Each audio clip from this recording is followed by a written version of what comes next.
It's about to get Gabby AF. We about to get Gabby AF, Gabby AF. We about to get Gabby AF, Gabby AF. It's nothing less, cause you rocking with the best. Now we about to get Gabby AF. Hello and welcome to another episode of Gabby AF. I know it's been a while since I've had a pretty huge guest, so I had to bring in my friend you all know and love, Mr. Chris Jericho is here to join me for Gabby AF today. Chris, thank you so much for the time. Congratulations. We were talking about this a year or so ago about you doing your own show, and here you are. So congratulations to you. Yeah, thank you. And fun fact, Jericho has been one of my biggest cheerleaders support systems with Gabby AF. And I don't think a lot of people know that. So thank you again. I always appreciate you. You've always just given me such good advice and motivation, and you've always been someone in my corner. So I really, really do appreciate you. Yes, thank you. Congrats. Yeah. Like I said, you've done a great job, and I'm excited to be here. You're so professional now. I know. I'm like a real pro. This is what you got to do now. You know what I mean? Right. That's right. So how are you doing? I know you are in Boston, obviously, for a big business. So, and you're partnering with Hook tonight, which is kind of interesting because I think that's kind of a cool matchup. Talk a little bit about working with him and what we're going to see from that tonight. Yeah, well, we things got kind of thrown into a loop storyline wise when Kenny got sick. Yeah, and so we, you do the best you can when you have to switch midstream, and we kind of did the best we could with the Don Callis story, and then it was time to kind of go into something new. And the idea of working with Hook was something that I'd thought about for a while, and it just kind of really seemed to fit with the match that we had at Revolution with the 8-man scramble, and Hook was in that. And I thought, well, let's do something with this. And the story is just beginning, but I think we got some good ideas and some good stuff going on. That's kind of what my mission in AEW has been since day one, is to do the best I can to elevate the the younger guys, and contrary to popular belief, or which you might see, it usually works. I mean, most of the time when people work with me, they end up on a higher platform than they were prior. If you look at Orange Cassidy to Darby Allin to MJF to, the list goes, Hobbs and Takeshita and all those guys, the list goes on and on and on. Even the guys in the Inner Circle and the guys in the Jericho Appreciation Side. I mean, look at Danny Garcia now compared to where he was a year ago. So I think Hook is another guy that we've done a lot with. I think we can do some more with and add some depth to him. And give him a little bit more experience, because you're only as good as the guys that you're in the ring with. And if you look at Hook versus Samoa Joe, I think that's probably the best match he's ever had, because Joe has such experience, and I think with the experience that I have, and then, working with Hook and his persona is so unique, and I think he's lightning in a bottle, something that we can really get to the next level. And that's kind of what my idea is for this story. Yeah. I mean, it's interesting too. I'm sure even for your position, you've wrestled Taz before, and now you're stepping in the ring with his son. So that's kind of a cool dynamic. I would say for you, is that something you take into account? It's kind of interesting to step back and take a look at it that way. Yeah. It's really weird when it happens. It's like working with Atlantis Jr., a few weeks ago, and Atlantis is there. And it's like, man, I hadn't seen Atlantis in probably almost 30 years, but worked with him so much when I was, a kid, 22 years old, that sort of thing. And that's how old I was, I think, when I first worked with Taz, 23 or 24. That's crazy. And here we are with his son being in there. So I guess that's I don't know if it's a testament to the longevity of Jericho, but I'm getting to that point now after 33 years on the job where there's a lot of sons in the business of guys that I worked. And I guess it's cool to do that. It's a little bit strange, but it's also wow, I guess once again, that's some longevity there to be able to do that and to be doing it with guys that I can help, I think. So it's it's pretty surreal, I think. I mean, it's a testament to you too. All the, Tom Brady was playing with some of the guys he's played with, sons and stuff like that. So all the GOATs kind of do it. And, for you, Chris, obviously we're friends and I think you're great, but I've always said, even before, I see you as the face of AEW for me because of you doing those kinds of things and always kind of elevating younger talent. And it's not always about Chris Jericho being champion or your shot. You do so much to elevate so many other people. And I think that that's really something that's unique in AEW with you for sure. Well, thanks. And yeah, I think, when we started AEW, I was definitely the face of the company because I had the biggest name value and had been working, on worldwide television for so long. But I knew that would only last for a window of time, that I had a few months to build as many guys as I could. And if you look, from Hangman, Mox, think about Mox when he came in AEW. Yeah. He was not John Mox. He was Dean Ambrose, just kind of coming in with a different name. We worked together, and when he beat me for the title, it's like he really started becoming this amazing, character and wrestler that he is now. And Cody's another one. I mean, Cody wasn't on national TV. The last people had seen him was as Stardust, so even guys like that, Kenny Omega and the Young Bucks, like we had to build those guys, even though they were big names elsewhere. In the States, they really didn't have the same presence. So that was something that was my goal, and then Santana and Ortiz and kind of reinventing Jake Hager into what he was and bringing in Sammy Guevara. Like we really working with Darby Allin in the third week of Dynamite, so people could see just what he could do. Like I'm just throwing names out there that I can remember, and I think that was what the mission was to do. And in a very short time, we had, 10, 12 name stars in the company that weren't quite as big of a name as they were when we first started. So that kind of really worked. And now we have a lot of faces of the company, which is what you have to have. I mean, it should never be built around one guy. It should be built around a dozen guys and girls. And I'm really happy with our roster. I think we've got a great team. If you're looking at AEW, like a football team, which, is apropos since Tony also owns the Jags, it's that we've got the great veterans that have won Super Bowls, that have been there, Hall of Famers. We've got the guys in their prime that are just unbelievable stars in their own right. We've got a great roster of young kids that are still learning. And that's what you need to have a great team. And I think AEW is a great team for that reason. Yeah, I definitely agree. And I think having such a deep roster really does help in having those big matches, because it's not only just relying on 2 or 3 people to carry the company or carry, people wanting to come to the shows. People want to come to the shows to see so many different like personalities and different people in the ring. And I think that's such a cool thing that AEW does present. You mentioned Darby Allin as well, someone that you worked with early on. Someone else who just worked with Darby, who I think was one of the best student mentor relationships that I've ever seen, was obviously Sting, who we just watched at have his retirement match at Revolution. Talk a little bit about Sting, obviously someone you've had a relationship with for a while, and his retirement, because I thought it was kind of like the cherry on top. It was an amazing night. Yeah, I mean, Sting is one of those guys that, like, when he came in, he's super humble, and like I said, like no one ever says anything bad about Sting ever. Yeah, and I think his retirement match, it's kind of one of those things where like you could probably never duplicate that with his sons, and just the match they had with Darby being out there in the Bucks. And it was just, Sting worked his ass off when he was in AEW. And I really respected that, because he really didn't have to, but he wasn't here just to collect a check and just to, he was working hard and taking crazy bumps. And, the match that we had, Sammy and I, against him and Darby in Hamilton, Ontario, when he jumped off the ladder, insane table, and kind of slipped and hit his head. And it's like, Sting can't continue. And he comes back in the ring. He's like, fucking rights, I'm continuing. What are you talking about? Like he never gave anything less than 1,000%. I think once again, it's almost like Kiss, like Paul and Gene, when you have the makeup, you don't think of him as being 64 or whatever, 65, whatever he is. He's just Sting. Like he did such a great job of evolving his character and still being relevant and still being cool. Like it's a great story. And it's sad to see him go, but nobody's career lasts forever, and nobody's career lasts until you're 65 and still working great matches. So he was really smart. If you look at him, he never had a singles match in AEW. He had a couple of the cinematic ones, but in AEW, he never wanted to have a single match. He always wanted to do the tags.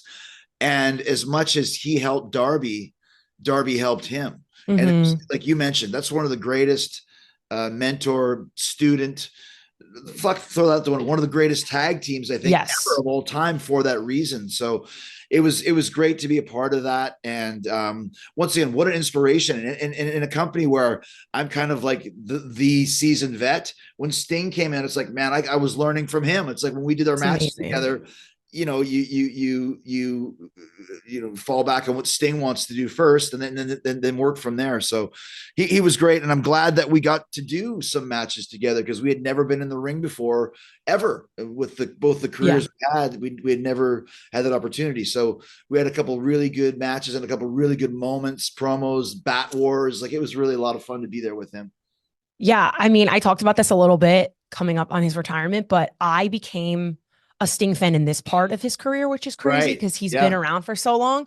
So I took that as like a privilege in knowing him now and then looking back at other stuff, whereas some other people that followed him throughout his whole career. And same with you, honestly, Chris. Like, I only started watching you when I started getting into pro wrestling, 6 years ago now. So it's so funny when I talk about you or I'm interviewing you and people are like, oh my God, Jericho with this and that. And I'm like, yeah, I got to rewatch it, because it's like certain things where, like, being a fan now, I take it as a blessing when some people, want to tell me I don't know what I'm talking about, or, it is what it is. I'm like, it's cool to look at it from a different perspective, right? So for me, Sting made me care about Darby, who to me is now taking the torch and running with it in AEW. And I care more about him now than I did before Sting was in the picture. So it's kind of a cool thing. And you're doing the same thing with a lot of these newer talents that are going to far exceed the next years. I mean, listen, you've been in it 33 years, Chris. That's longer than I've been alive, which is crazy. But well, I think just to kind of jump into what you're saying is that, once again, to reference Kiss, it's okay that you've been a fan for 6 years. That doesn't make you any less of a fan. Right. You know what I mean? Or someone that's been a fan for 50 years doesn't make them any more of a fan. They might have a little bit more perspective, but a fan is a fan. And if you enjoy the product and you get into it 6 years ago, that's amazing. There's people that are probably going to their very first wrestling show tonight. In Boston, and we want to make sure that they walk away going, I want to go again. Like, that's one good thing about having a long career, is it doesn't matter when you get on the elevator or when you get off the elevator, as long as you're enjoying the ride.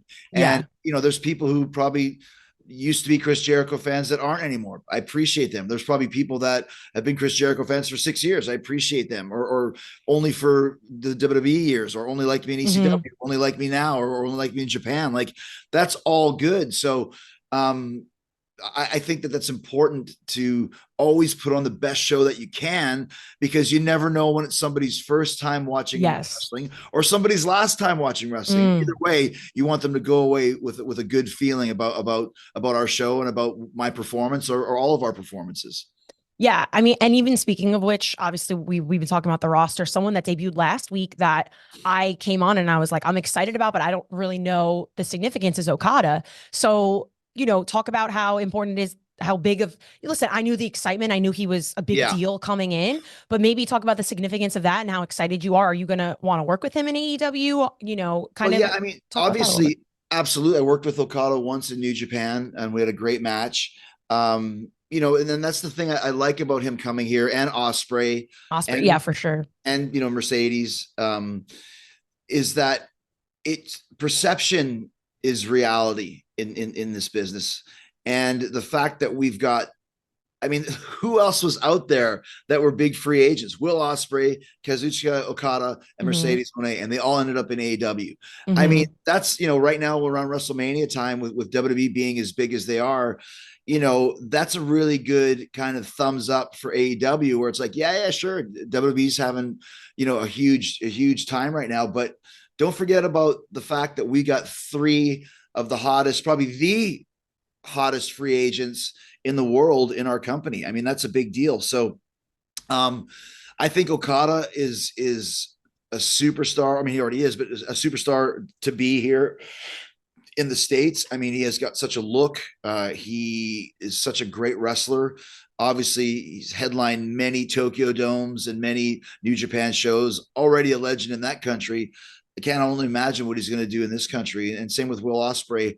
as well, just to think about all the great matches that he's had. I mean, this guy is basically, you know, if you believe in what a 5-star match is or 4-star match, he doesn't have anything but those types of matches. Mm-hmm. And I can't wait to see him do more here in AEW as well. So I think they made the right choice, all three of them, in the company they came to for what they want to accomplish.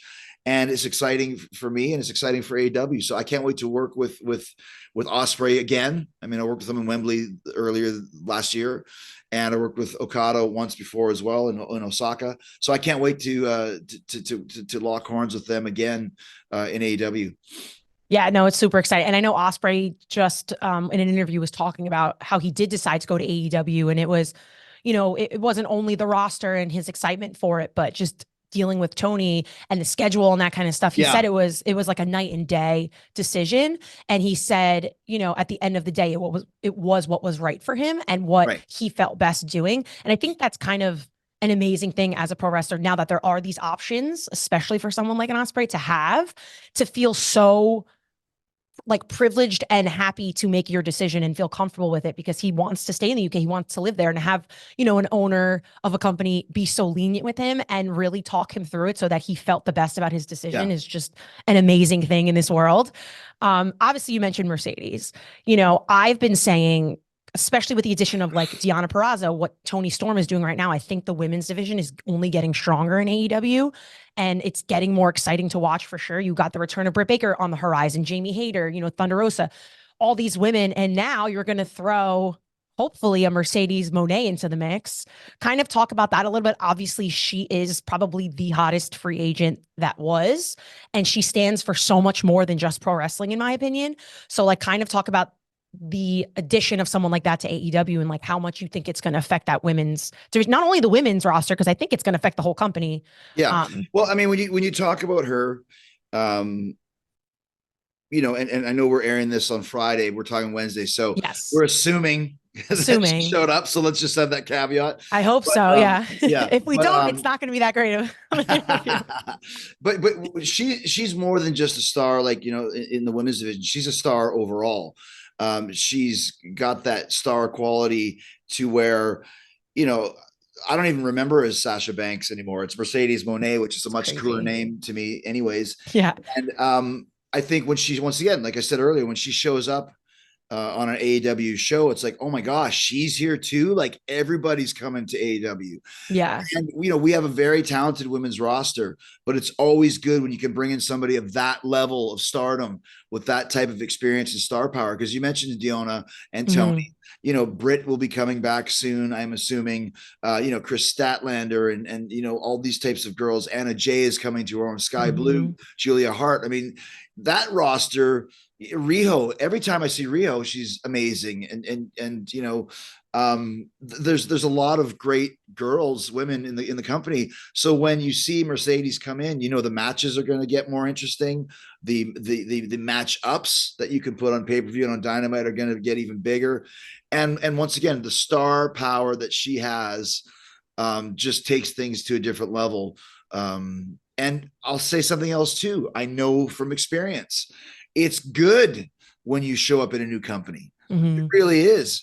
That's one of the best things about having AEW and WWE being so strong. Even New Japan, you know, when you see Nick Nemeth show up in New Japan or Jack Perry show up in New Japan, it reinvigorates your career.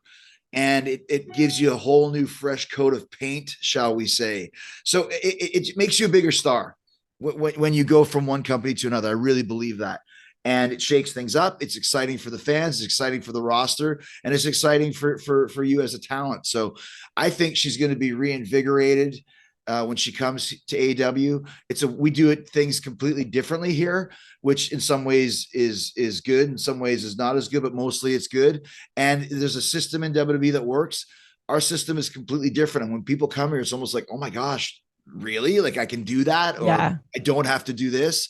And that's exciting as well. So I'm really, really looking forward to seeing what she does here in AEW.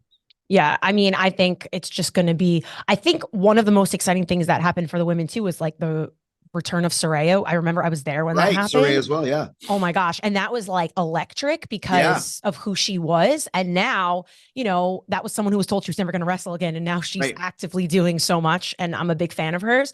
So I think even with Mercedes, it's going to be even bigger. I mean, she tweeted today, Boston with boss in it. So Yeah. I'm really hoping we see another boss, you know? I would say that we're going to see her, but and then that's the thing. I mean, look at, you mentioned Soraya and look at like Ruby Soho, like yes, they're completely different people. Like I mentioned Mox earlier, how he changed. I mean, Ruby was never this type of a performer in WWE. So, you know, once again, you come in and you kind of find out what your new strategy is going to be, and then you put everything into it, and it's exciting. So yeah, I mean, having her here a lot. I mean, look at it was Osprey, boom. Then the next week it's Okada, boom. Then the next week is a Mercedes, boom. I mean, it doesn't get any more exciting than that for all of us here and for all the fans. Yeah, no, I mean, and listen, things change in pro wrestling. This is something I've learned literally every single week. Someone's either being released or picked up, or things can happen. And now what is the beauty of that? They have an option of somewhere else to even go to, as opposed to just one. It's just a good time for pro wrestling. And, you know, and she did mention like, she's never shutting the door to WWE. She has such a big future. You know, is that the same for you? Do you shut the door on that company and you're just like, I'm good. I'm happy. I want to, you know, like when you think about retirement or anything, is it going to be with AEW? Like, are you sure, or have you not even thought about that yet? I don't really think about that sort of thing because I just kind of just live in the now. You know, like we talk about being, you know, 33 years in wrestling. I'm like, wow, really? It doesn't feel that way because I can still have the best match on any given show. Not every night, but you know, a couple of weeks ago, I wrestled Takeshita on Dynamite. It was the best match on the show. You know, and you look through like, okay, so there's still great moments for Jericho and a lot that I can do, but I don't shut the door on anything. But I don't really, to me, like WWE isn't the be all end all. Like it was great to be there. I had a great 20 years there. But I've had a great going on 5 years here in AEW. I love working here. Like I love working with not even with Tony Khan. You know, and WWE is a completely different animal now than it was when I left in 2017.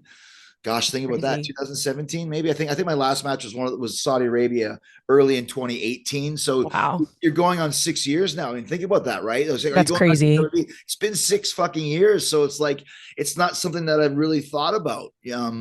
I like watching, not even watching, I like reading about what's going on and seeing, you know, the buzz that they have. But I also like my company. I mean, I helped start AEW, and I don't really see any reason why I'd want to leave at this point. So never say that I wouldn't go, but I have zero plans of that. I like it here, and I like the people that I work with, and I enjoy coming to work every week, which was not always the case in WWE. And it's weird how it is the case here, but it's just a different vibe, and I really have a lot of fun here in AEW. Yeah. And it's crazy too. There is the crossover. Obviously, you know, we've seen it with Jade Cargill, and a much bigger sense with Cody and everything that's going on with like Cody right now. What are your thoughts a little bit on that? Cause I have to ask, yeah, sure. You know, with The Rock returning, obviously someone else that you know pretty well, and everything with Cody, like, how do you, you know, what are your thoughts on that going on and his return for WrestleMania, you know, with these Cody crybabies and kind of all this stuff, and kind of what Cody has done in his time since being with AEW to now WWE. I'm a big fan of Cody. I always have been. I remember, gosh, probably 10 years ago, we did a tour of Japan. I called him and took him out for Korean barbecue, you know, like the young boy and the Kohai senpai type thing. Always loved working with Cody, being around him, wrestling with him. I think we only had one match in AEW, but it was an awesome match. And, you know, I was shocked when he left, but I understand the reason why. You know, I've been WWE champion, you know, 6 times. Right. And I understand Cody's drive to be the WWE champion and why he would want to do that. And obviously he's done so great. He's probably a far bigger star there than he was in AEW. And he was one of our top guys in AEW. There's just something that clicked for him there. And he's a very motivated guy, and obviously has the lineage of Dusty to live up to.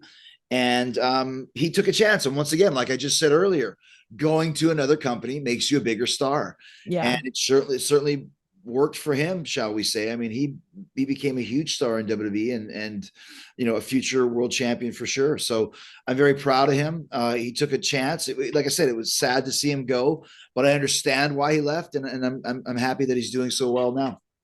Do you think he's gonna do you think with The Rock coming back and that whole thing happening, like what do you think about The Rock being back and kind of ruining plans and then going full heel, Rocky right now, because it was kind of pushed by the fans that they loved Cody so much that they had to turn The Rock heel because they didn't want to see Rock, be champion. They want Cody to be champion. Isn't that kind of an insane thing that fans are so invested in something that you feel like you can write the narrative? But once again, like, keep this in mind. We haven't seen Rock 10 years. He makes a sporadic appearance here and there, but the same thing happened with Daniel Bryan a few years ago where they didn't want, I think it was Batista or whatever. They didn't want that. They made their decision, that Bryan Danielson or Daniel Bryan was their guy, and they're going to stick to it. And so, they built Cody's story so well that when it kind of gets pushed aside for The Rock, who a lot of people hadn't seen in 10 years, they're like, who the fuck is this guy coming back? The actor guy? Like, what?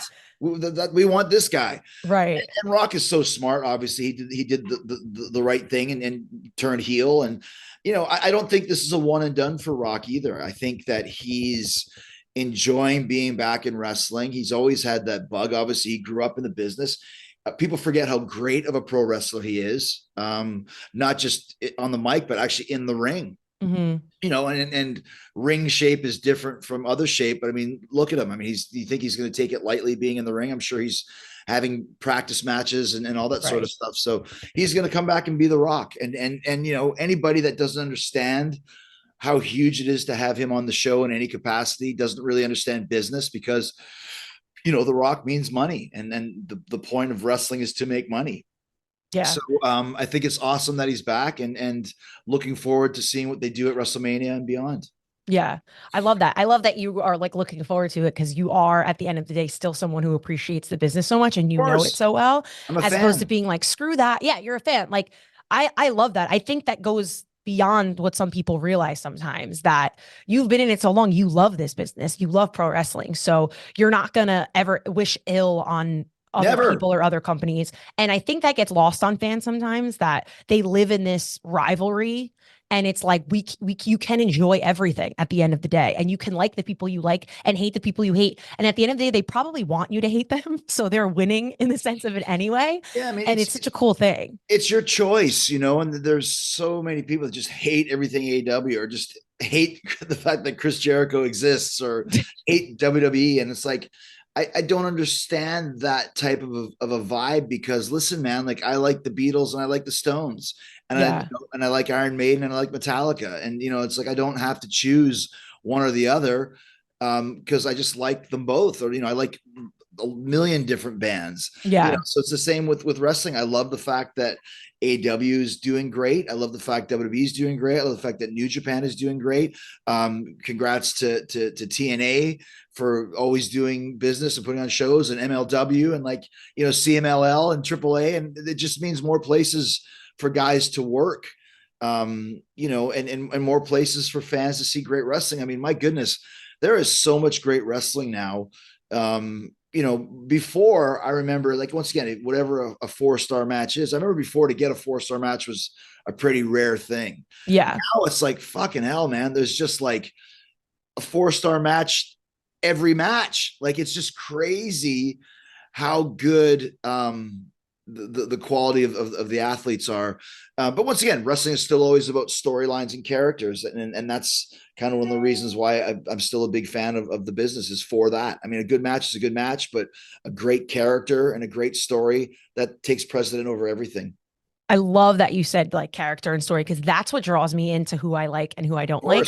Because I don't know, the moves or like what the in-ring stuff is. I'm like either emotionally messing with somebody or I'm not. And I think that's another thing that just adds into it, is like, you sometimes have these managers of people that are just make you care. Obviously, someone who's being, which I was going to bring up to you too, inducted in the Hall of Fame, is Paul Heyman. How do you, someone you also know kind of well, do you have any thoughts on that? I mean, he's unreal. And like the way he's on the mic and what he's doing with Roman and stuff right now. And not just in the ring, but behind the scenes too. I mean, Paul is just one of those guys. He gets it. He's a genius, but he also knows how to play the game. He knows how to play the wrestling business game.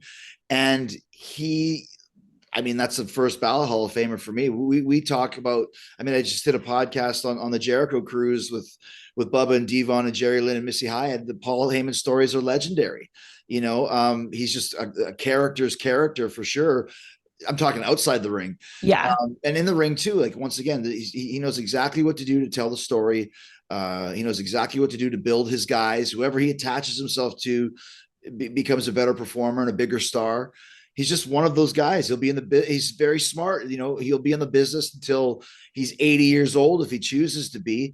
And he started when he was freaking 15. So definitely a no-brainer for Hall of Fame. And like I said, one of my favorite characters I've ever met in the wrestling business. One of my favorite moments is, and you can ask Bubba this, me and a friend of mine, Jack Slade, whose dad was Chris Slade, who's the drummer of AC/DC. We went to Madison Square Garden to see AC/DC, and for some reason, Paul Heyman tagged along in his suit. So we watched Axl Rose sing for AC/DC in Madison Square Garden with Paul Heyman in a suit. And it wasn't a schoolboy suit like Angus. It was his business suit. It's just like the most weirdest connection of guys. And Bully Ray happened to be in the same row as us. So it was me, Bubba, Paul Heyman, and Jack Slade watching AC/DC, which was absolutely ridiculous.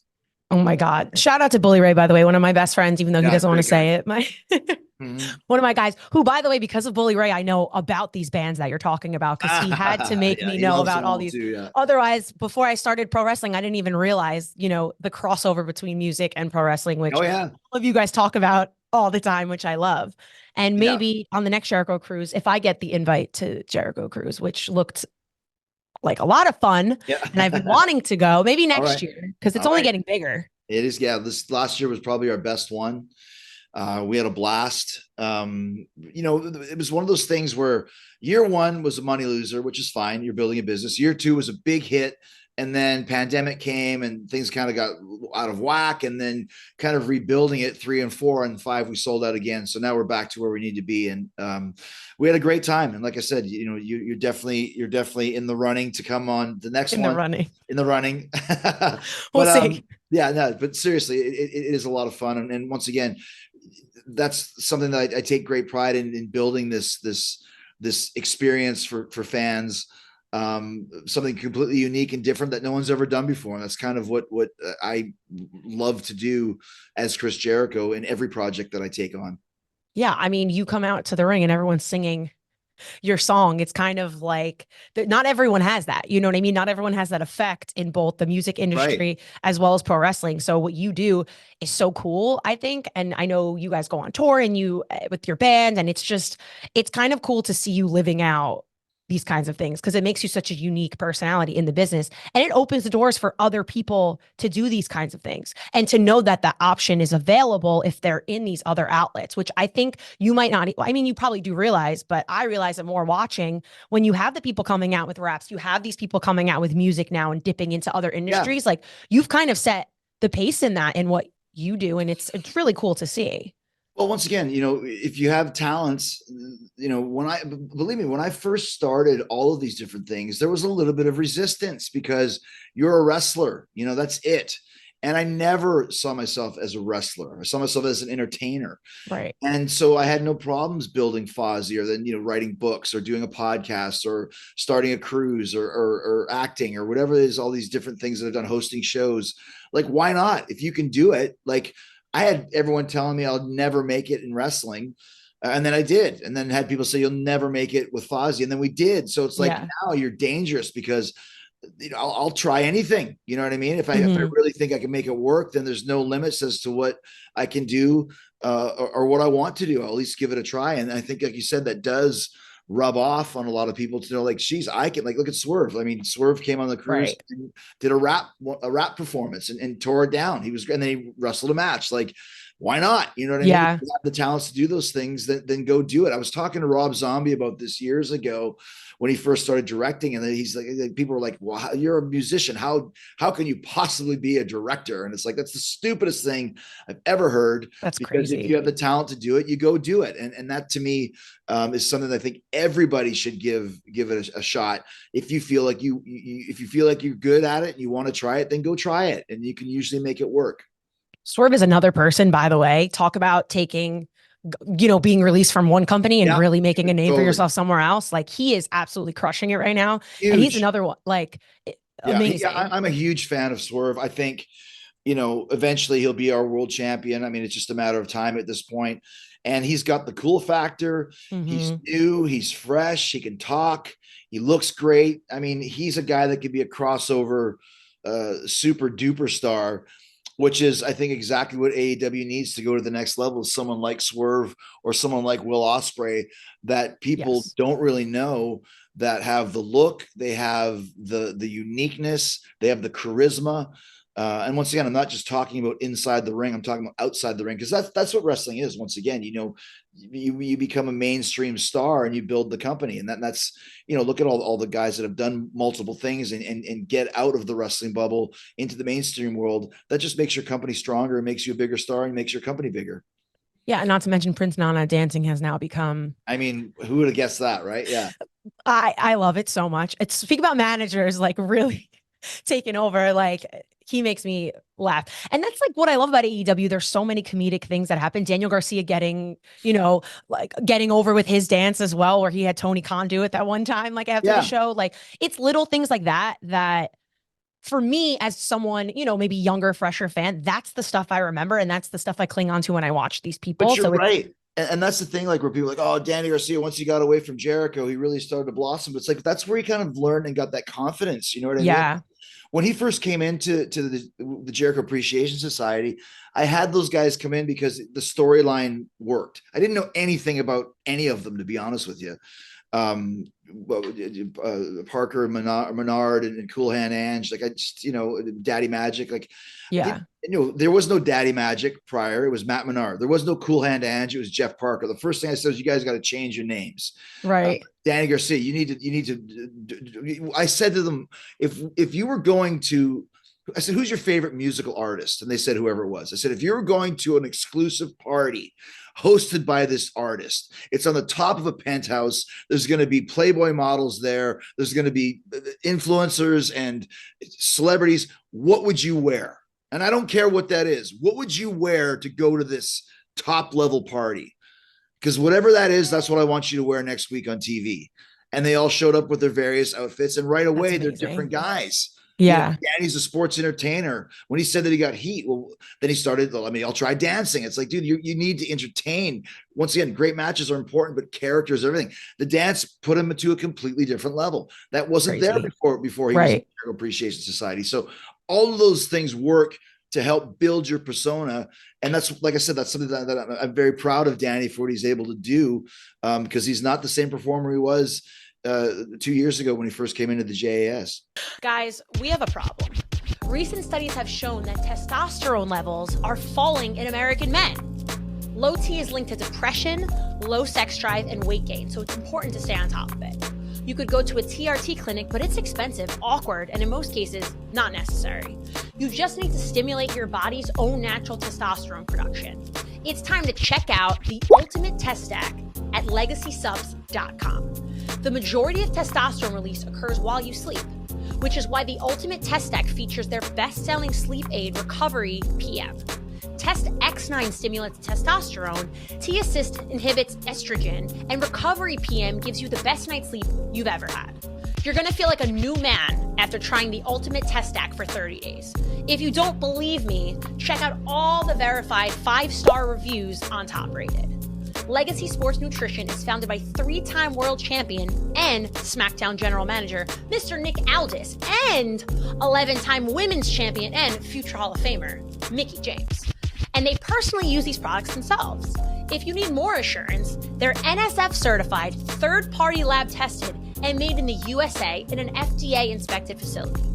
And because you listen to this show, You can save 10% off your order at legacysubs.com now by using Gabby at checkout. That's Gabby. That's legacysubs.com. LEGACYSUPPS.com. It's time to level up with Legacy. So yeah, it's so interesting you even mentioned a Christian Cage as well, because Christian Cage was someone, in my opinion, that was also another person that is making me care about other people as he's made me care about Daniel Garcia. So it's just funny, the more we talk about the roster in AEW, the more these people just keep, you know, coming out of the edge. Obviously, Adam Copeland is another person that has joined who I absolutely love. And, you know, his rivalry with now Christian Cage is something that I don't ever want to see end to a degree. I know it's kind of, you know, how it is right now, and Christian has to go up against a lot of other people, but he's also someone you've worked with before, AKA Edge, but Adam Copeland, you know, these people are coming in here and they're making different names for themselves than they were somewhere else. And I think that's just a really cool thing to see. Once again, you know, I've said it multiple times during this interview, is that changing companies reinvigorates you. Yeah. And I know in Adam's case, you know, he probably felt the same way in WWE that I did, that you're just kind of spinning your wheels. And when you feel that way, it's time to make some moves, you know, and Christian felt the same. So they wouldn't be doing the work they're doing here if they were still in WWE, nor would I. I wouldn't be doing the work I'm doing here if I was still in WWE. So once again, you got to take a chance. It's like I always say, like you're standing on top of a skyscraper. And if I tell you, okay, you can fly, all you got to do is just take a step off this building. And you're like, no, it's terrifying. I don't want to do it. But when you do it, you fly. And all you had to do is take that one terrifying step, that step into the unknown. And then, you know, you realize, well, I really made the right decision. So I think both those guys feel that way. And it's just benefiting. Like, look at the guys they're working with, Luchasaurus and Nick Wayne, and, you know, all the guys that they've been in contact with, Jack Perry, once again. It's all helped those guys become bigger stars as well. Yeah. And listen, I appreciate your time. You gave me so much time. I know we have to wrap soon, but just, I always end asking my guests a little bit of like, you know, 2024 has just started, even though we're already in March, which is crazy. You know, what do you want to see for yourself this year? Like, what do you expect? Is there anything like goals you've set? Obviously you've kind of done it all. You've done a lot. So, but what can we expect from you this year?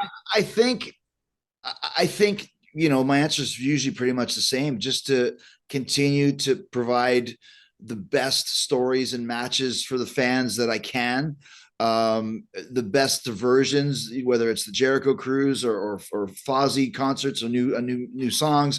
You know, I just want to continue to entertain people, and that's my number one goal. And it has been since I was 19 years old. So that's my goal for 2024, is just continue to work my ass off to make sure that anybody who buys a ticket to see anything that I do or anything that I'm involved in get their money's worth. Yeah. Well, I love that. You're doing a very good job of it, obviously, because to me, you are still the face of AEW. I don't care what anybody says. And you will always be. I've been with AEW when I started becoming a fan, which is crazy. I started watching it from the beginning. Yeah. So it's one of those things for me that, you know, it's a little near and dear to my heart, because I'm still playing catch up with so many other places. Sure. But yeah. And thank you again. You know, I've said it, I say it all the time. I am always annoying, and I text you like, thank you when you give me advice and kind of motivation and stuff, but you really are someone who cares so much, and you are such a good person, and you are very, very helpful when you don't have to be. And you've always been a good support for me. So I really do appreciate you in giving me confidence to, you know, do my own show, and always kind of just being as positive as you are. So it's kind of, you do it on screen, but I want everyone to know you do it, you know, off screen as well. And that's just the kind of person you are. So I do appreciate you, and I appreciate the time that you gave me today. You're doing a great job, and I'm proud of you for starting this up. I knew you'd be great at it, and you are, and I look forward to coming back anytime with less technical difficulties on my end, because I'm not very technical. No, I'm not either. So we're like two, you know, people sitting over here. This might not even air, which will be hilarious. We just had a good conversation though. So nothing else. We can keep it and watch it back in a year or so. Exactly. Thank you so much, Chris. I appreciate you. And to everyone listening, as always, LYMNB, and I look forward to talking to you guys next week. Thanks, Gabby. Bye, guys. Thank you. It's nothing less, cause you rocking with the best. Now we about to get Gabby AF.